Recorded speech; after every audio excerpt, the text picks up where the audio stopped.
Here's something I hear pretty regularly from community founders. The vibe is just off. And when I ask them to explain what they mean, they typically pause because they can feel it. They know something isn't quite right, but they can't quite name it. Maybe people are joining, but not really showing up. Maybe they're showing up, but conversations feel surface level or strained. Maybe it's a handful of vocal members dragging the energy in a direction you never intended. Or maybe it's just quiet, the kind of quiet that feels like indifference rather than peace. And here's what most founders do when they notice this: they do more, post more prompts, host more events, drop in more often, add another welcome sequence, another icebreaker, another thread. Because if you are just visible enough, engaged enough, enthusiastic enough, surely it'll rub off, right?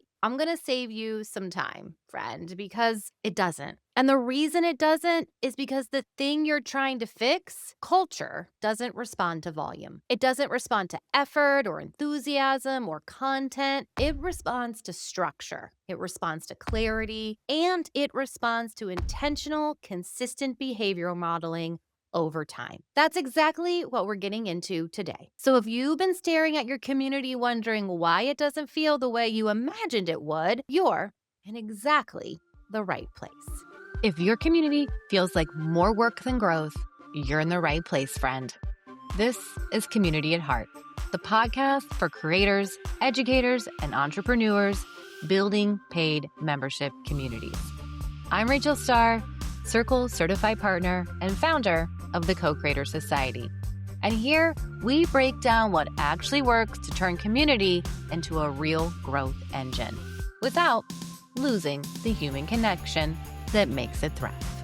Welcome back. Today, we're going into something that I think is one of the most misunderstood and under-addressed topics in community building, and that's culture. Specifically, what to do when yours isn't working. Not when your numbers are catastrophically bad, not when you're hemorrhaging cancellations, although those tend to follow culture problems if they go unaddressed long enough. I'm talking about the earlier, subtle version, the one where things technically look okay on the outside, but feel wrong on the inside. This episode is for you if your community is quiet when it should be buzzing, or buzzing in a way that exhausts you instead of energizing you. If you feel like you're the one carrying all the energy in the room every single week, if you've posted more questions, been more present, created more prompts, and nothing seems to shift the atmosphere. If you've ever logged into your community and thought, why does this feel like a waiting room? Here's the takeaway I want you to land on today. Culture isn't created by good intentions.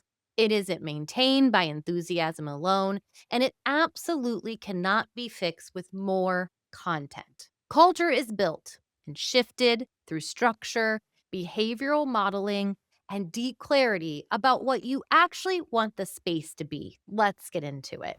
First things first, let's talk about what vibe actually is. Because I think when most people say the vibe is off, they're using vibe as a catch all for something they can feel but haven't diagnosed. And until you can diagnose it, you can't treat it. You're just throwing content at a structural problem and wondering why nothing changes. So let's define it properly. Culture, what most people are calling vibe, is the sum of the behaviors, norms, expectations, and interactions that happen consistently inside your community. It is not the aesthetic, it is not the color palette on your welcome banner, or how warm your pin post sounds, or how much you spent on your circle build. It's what actually happens in there, day to day, week to week. What do members talk about? What gets celebrated? What gets ignored? What kinds of conversations get the most engagement? What kind of person does a new member seem to become after a few weeks inside? What's the unspoken understanding about what this community is for and how participation works? All of that together is your culture. And here's the thing, you have a culture whether you intentionally built one or not. Every community has a culture.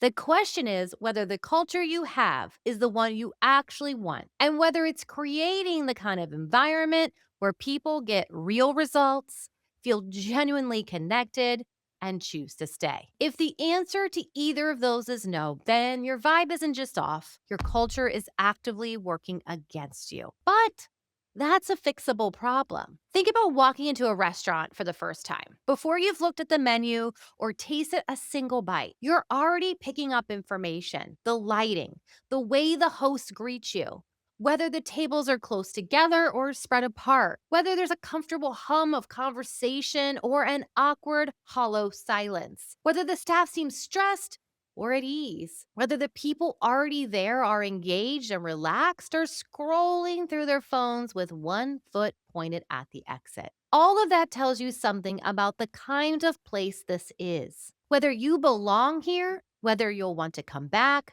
whether this is the kind of experience you are looking for. Your community is doing exactly the same thing to every new member who walks in, sending signals before they've attended a single call or participated in a single thread. The question is whether what you're communicating is intentional. And for most founders, the honest answer is not fully. Not because they didn't care. They clearly did, or they wouldn't have built the thing in the first place. But because so much energy went into the content, the platform, the programming, that nobody stopped to ask, what does this space actually feel like to step into for the first time? What does it communicate about who this is for and how people show up here? That gap between the space you intended to create and the one that actually got built is almost always where the culture problem lives. So let's talk about symptoms, because before you can fix the problem, you need to know what you're actually looking at. There are 4 patterns I see over and over when community culture has gone sideways. And most founders are misreading every single one of them. The first is passive consumption. This is the community where people watch but don't really participate. They'll open things, they'll read posts, maybe they'll even tap a like here or there, but they don't initiate conversation. They don't ask questions. They don't share their own work or experiences or wins. They're spectators in what was supposed to be a gathering. And the instinct, almost universally, is to say, my content isn't interesting enough. I need better questions. I need better prompts. But passive consumption is almost never a content problem. It's a belonging problem. People aren't engaging because they don't feel safe enough to.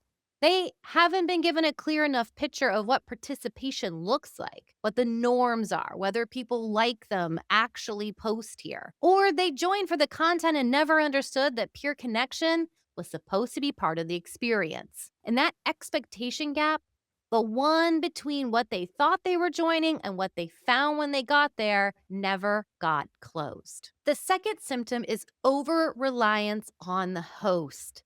That's you. This is the community where you are doing the majority of the talking. You post, you ask questions, you welcome new members, you respond to every comment. When you're in there, there's energy. When you step back, even for a few days, it goes quiet. And this one tends to be the most personally deflating because you're working so hard. You're showing up every day, and the community feels like it depends entirely on your presence to stay alive. Here's the truth I want to offer you gently. A community that only lives when you're actively feeding it isn't actually a community. It's an audience with a comment section. And there is nothing wrong with having an audience, but if what you set out to build is a community, this is a structural misalignment that no amount of showing up harder is going to resolve. The third symptom is misaligned members. This is the hardest one to talk about because it involves sitting with some uncomfortable honesty. And I'm not going to lie, I've been sitting in it myself lately. Sometimes the problem isn't the community itself. It's that the people inside it are not actually the right people for what you're building. This happens when your marketing isn't specific enough, when your messaging attracts people who want one thing and your community delivers something meaningfully different. When you've been growing by any means necessary, free trials, broad discounts, big splashy launches that bring in a wave of people who aren't quite right. If you have a beautifully designed community, a genuinely thoughtful content calendar, and real care for your members, And if the people inside it are fundamentally misaligned with what the space is about, the culture will never gel. Because culture is created by the people who inhabit a space. And if those people don't share a common purpose, you'll keep fighting the vibe problem indefinitely. The fourth symptom, and this one tends to be the most quietly exhausting, is negative pattern setting. This is when one or two vocal members have established a tone that's slowly becoming the norm. Maybe it's constant vetting without any forward movement. Maybe it's competitive one-upmanship disguised as sharing. Maybe it's an expectation of having every question answered instantly. Maybe it's just an undercurrent of negativity or scarcity thinking that nobody directly addressed because you didn't want to seem harsh. And because it wasn't addressed when it first appeared, it calcified. New members joined, read the room, saw what kinds of posts got responses, and started mirroring the patterns that already existed, consciously or not. This is one of the most important principles of community leadership. People follow the patterns that already exist. Your job is to make sure the patterns that exist are the ones you actually want them to follow. Okay, friends. We've talked about symptoms. Now let's go one layer deeper because symptoms are just surface level. What I want you to understand is why this happens in the first place. And the honest answer, the one that should generally relieve some pressure, is this. Most cultural problems are design problems. They're not people problems. The passive consumption isn't happening because your members are lazy. The over reliance on you isn't happening because your members are needy.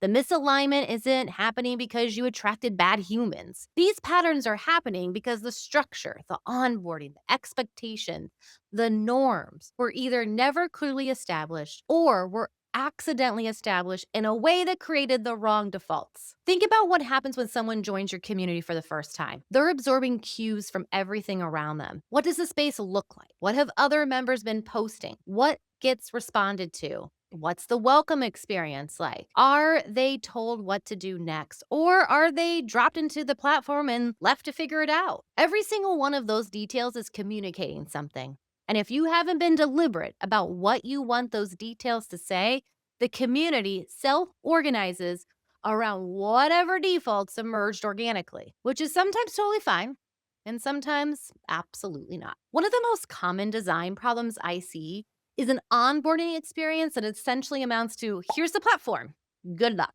The person joins, they get a welcome email or notification, they see a welcome post from you. They don't really know where to go or what to do. They poke around for a few minutes. They don't feel pulled towards anything specific.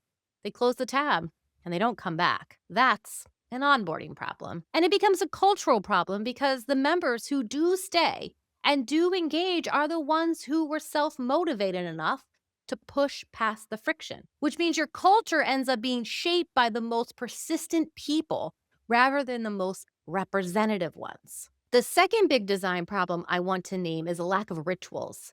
Communities that feel alive have rhythms, reoccurring touch points that members can count on and look forward to. A weekly thread, a monthly hot seat call, a specific place where introductions always live, a regular celebration of wins. These aren't just nice to haves. Rituals are what creates the beat of a community. They signal to members when to show up, what to expect, and what participation looks like in practice. Without rituals, you're relying on spontaneity to create connection. And spontaneity is generally not a community strategy. It's really a hope. Before we get to the fix, I want to give you something practical you can use right now. A quick culture audit. 5 questions, and I want you to actually sit with your answers as I go through them. Not just half listen while you're folding laundry, but actually immerse yourself here. Question 1. When you look at the last 10 posts or conversations inside your community, who initiated them? Was it you every single time? Was it a mix? Were members starting conversations with each other? Or does every thread begin with you throwing something out and members responding? The answer tells you a lot about whether you've built a community or an audience with a reply button. Question 2. What kinds of posts actually get the most engagement? Not what you wish got the most engagement, friends, but what actually does. Is it your teaching posts? Is it your vulnerability shares? Is it the questions that invite commiseration? The things that get engagement are the things your community has implicitly decided this space is for. And you need to know whether that aligns with what you actually want. Question number 3. What do new members do in their first week? Do they introduce themselves? Do they jump into existing conversations? Do they come in quietly and never really surface? If you don't know the answer to this question, that's already data. It means your onboarding isn't creating a clear enough pattern for new members to follow. Question number 4. Are members talking to each other or just to you? When someone asks a question, do other members respond? Or does everyone wait for you? When someone shares a win, do peers show up for them? Or is it mostly you carrying the encouragement? Peer-to-peer interaction is the single best predictor of whether a community will sustain itself long term. If it isn't happening, that's where your culture work needs to start. Question 5. How do you feel after spending time in your community? I mean, genuinely, not how you're supposed to feel. After you've logged in and engaged for half an hour, are you energized or are you depleted and quietly resentful? Your own energy is data too. A community that consistently drains its leader is one that needs structural intervention because you cannot sustain something that costs you this much indefinitely. Those 5 questions will tell you exactly where to start. So you've diagnosed the symptoms, you understand where the root issue lives, you've done the audit. Now let's talk about what you actually do. And the good news is, real, genuinely good news here, is that you do not have to start over. Culture can be shifted from the inside.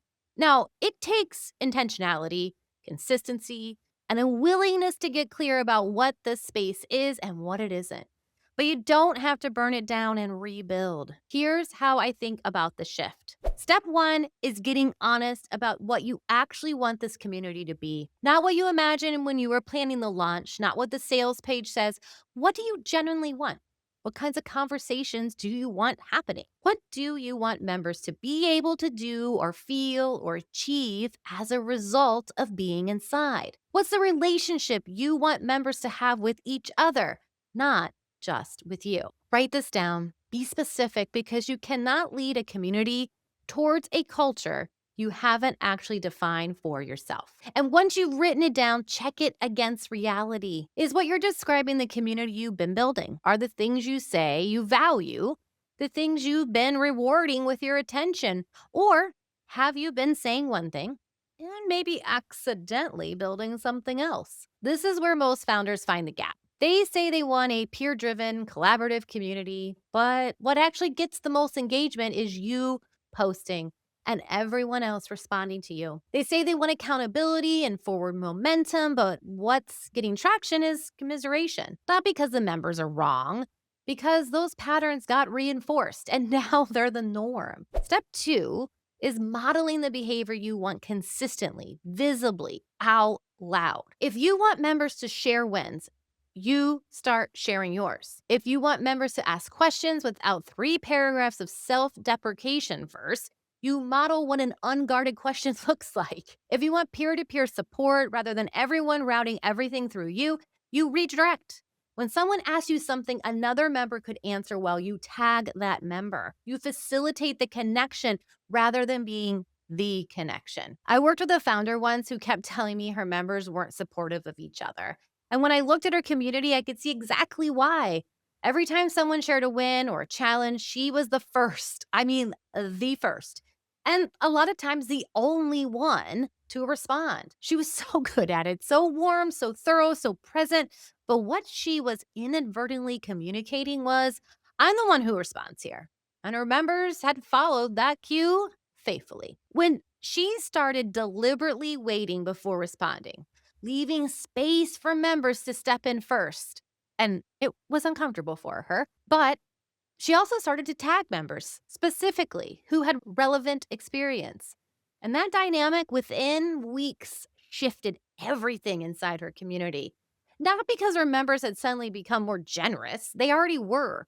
They just needed to see that their voice was part of what made the space work. That's the power of modeling. You're not just setting an example, you're communicating to members what their role is. Step 3 is rewriting your norms and communicating them clearly and warmly. This might look like a refreshed community guide. It might look like a pinned post written like a real human being wrote it, not a corporate policy document. It might look like a direct honest address to your community on a live call or inside a post. And I want to be specific about tone here because this step goes wrong when it feels like a correction. You're not calling anyone out, you're not issuing a warning, you're not casting a vision. You're painting a picture of where this community is headed and what life looks like inside it at its best. You're inviting members into that version rather than telling them they're doing anything wrong. Something like, I've been thinking about what I want the space to be for you, and I want to share that vision with you clearly. That framing opens doors rather than shutting people down. People do respond to clarity. Most of your disengaged members aren't passive by choice, they just never received a clear enough signal about what participation looks like and why it matters for them personally. Step 4 is rebuilding your onboarding for the culture you want, not the culture you currently have. This is often the most urgent fix. The first 72 hours of a member's experience sets a template in their mind for what the space is and how they belong in it. If you're dropping people onto the platform with a welcome post and no clear next steps, you're missing the single most important window you have. Think about what a new member experiences when they join your community right now. They get a confirmation, they log in maybe, they see what? If the answer is a general feed of content they have no context for, and a welcome post that says, "Hi, glad you're here," you've told them absolutely nothing about how to actually be part of this community. Build an onboarding flow that communicates what makes the space different, that introduces people to your rhythms and rituals so they know what to look forward to. That gives them one clear, low stakes action to take first, not 10 things at once. That creates an early moment of connection with you or with another member before the first week is out. The goal of onboarding isn't to dump information on someone, it's to make them feel like they've made the right decision, like they belong here. When you nail that, retention takes care of itself in ways that no amount of content ever could. Step 5 is building the rituals that will carry your culture forward. Pick 2 or 3 reoccurring structures you can actually maintain with consistency. A weekly reflection prompt, a monthly hot seat or co-working session, a space where member introductions always live, a regular celebration of wins because celebrating what's working is one of the most underrated culture building tools you have. And then hold them. Not perfectly, of course, life happens, but with enough regularity that members can count on them, that they create a heartbeat, that they become the reason someone logs in on a Tuesday afternoon, even when they're not working on anything urgent. Rituals are what makes a community feel like home rather than a service. They're what creates these are my people feelings that separates a membership someone renews year after year from when they cancel the moment life gets busy. Without them, you're hoping connection happens spontaneously. With them, you're creating the conditions for it to happen almost on its own. I want to share something honest from inside one of my own communities, the Co-Creator Society. There was a season not that long ago where the energy in there wasn't what I wanted it to be. It wasn't terrible.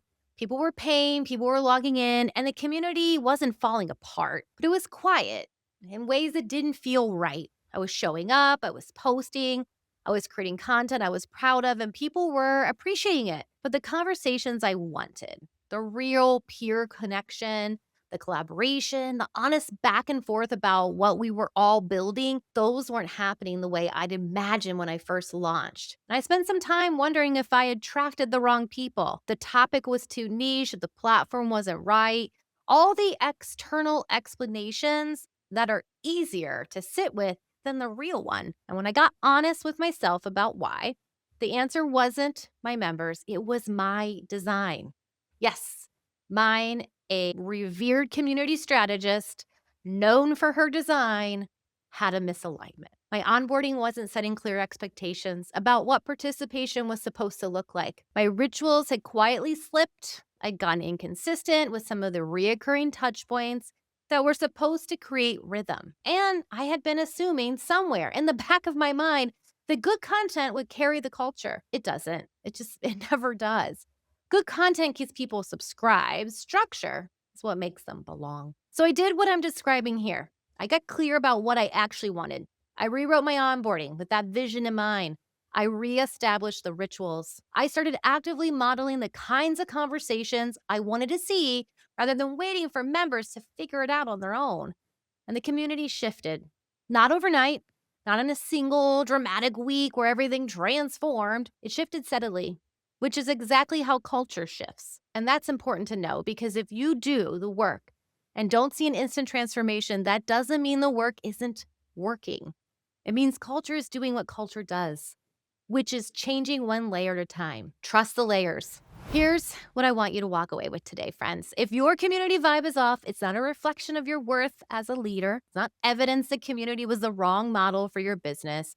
It's not proof that your members don't care. It's a design problem. And design problems are solvable. You don't need to start over. You don't need to nuke the whole thing and begin again. You need to get clear, get intentional, and get consistent. Define the culture you want, model it out loud, rewrite your norms, and communicate them warmly. Fix the onboarding, build the rituals, and then give it enough time to actually take hold. Culture is not built in a week, but every deliberate thing you do is a layer, and layers compound. The community you imagined when you launched is still possible. The vibe you wanted is still available to you. It's just waiting for you to build the structure that supports it. All right, friends, that is your episode for today. If this one resonated, if you caught yourself nodding along or scribing notes or thinking about your own community in a new way, I want to invite you to keep the conversation going over on the Community at Heart Substack. That's where we go further than the podcast. It's where I share the frameworks I'm actually using, the strategies I'm refining in real time, and the honest behind the scenes of what's building and running the Co-Creator Society. If you want more than the episode, that's where more lives. The link is in the show notes. And if you're running a membership community right now that feels stalled or messy or harder to manage than it should be, I want you to know there is a real path forward. Inside the Co-Creator Society, we take your membership community from stalled and messy to profitable and thriving. We help you build the structure, the culture, and the systems that make your community somewhere people genuinely want to come back to. Not just a space that exists, but one that works. Head to cocreatorsociety.com to learn more. The link is in the show notes. Until next time, bye, friends.